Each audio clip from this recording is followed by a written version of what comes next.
নমস্কার সবাইকে।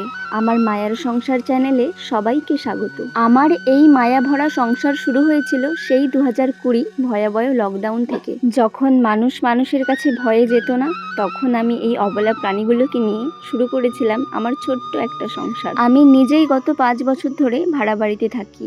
অভাব আমার নিত্য সঙ্গী। অনেকেই আমাকে প্রশ্ন করে, নিজের নুন আনতে পান্তা ফুরায়, তাও কেন আমি এই অবলা প্রাণীগুলোর জন্য এত খাটাখাটনি করি। আসলে আমি মনে করি খিদে জিনিসটা সবার জন্যই সমান। আমি না খেয়ে থাকলে ঠিক আমার যতটা কষ্ট হয়, এই অবলা প্রাণীগুলোর কিন্তু ততটাই কষ্ট হয়। গত 5 বছরে এই কাঠের জালে ওদের জন্য রান্না করতে করতেই আমার কিন্তু দিন কেটে গেছে। অনেকেই জিজ্ঞেস করেন, ভাড়া বাড়িতে থেকে প্রতিদিন এই বাচ্চাগুলোর জন্য রান্না করাটা কি কষ্টকর নয়? কিন্তু আমি তাদেরকে বলি, কষ্টের চেয়ে আনন্দটা অনেক বেশি বড়। যখন ভাবি ওরা সারাটা রাত না খেয়ে আমার অপেক্ষায় বসে থাকবে, তখন আর আমার ঘুম আসে না। 5 বছর ধরে ভাড়া বাড়িতে থেকে যেখানে নিজের সংসার চালাতে হিমশিম খেতে হয়, সেখানে 15-20টা বাচ্চার দায়িত্ব নেওয়া অতটাও সহজ নয়। কখনো কখনো হাত খালি হয়ে যায়, কখনো বা শূন্য পকেট নিয়ে বসে থাকতে হয়। কিন্তু গত 5 বছরে ওদের কোনোদিনও অভুক্ত থাকতে দিইনি। ওই যে বললাম, খিদে সবার জন্যই সমান।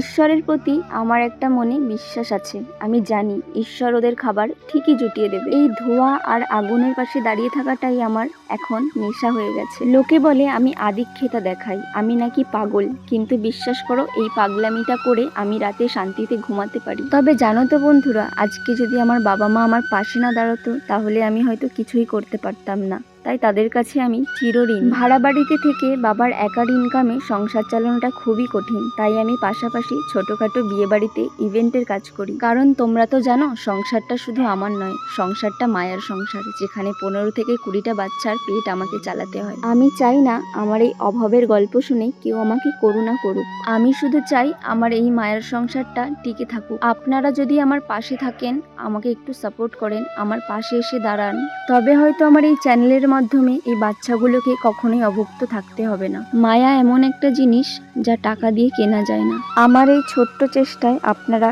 সামিল হন। আমার এই অবলা বাচ্চাগুলোর জন্য একটা লাইক, কমেন্ট, শেয়ার করে পাশে থাকবেন। আপনাদের যদি এই বাচ্চাগুলোর প্রতি একটু দয়া মায়া জাগে, তবে সত্যি আপনারা আমাকে সাপোর্ট করুন। আর আপনাদের সাপোর্ট আর মায়া আমাদের জীবনে আশীর্বাদ হয়ে আসুক। আপনাদের সকলের কাছে আমি ধন্যবাদ জানাই। মাত্র আমার 15 দিনে আমার চ্যানেলে 1000 সাবস্ক্রাইব কমপ্লিট হয়েছে। আপনারা যদি আমাকে সাপোর্ট করেন, আমি একদিন এইভাবে অনেক দূর এগিয়ে যাব। সকলকে ধন্যবাদ। ভালো থাকবেন।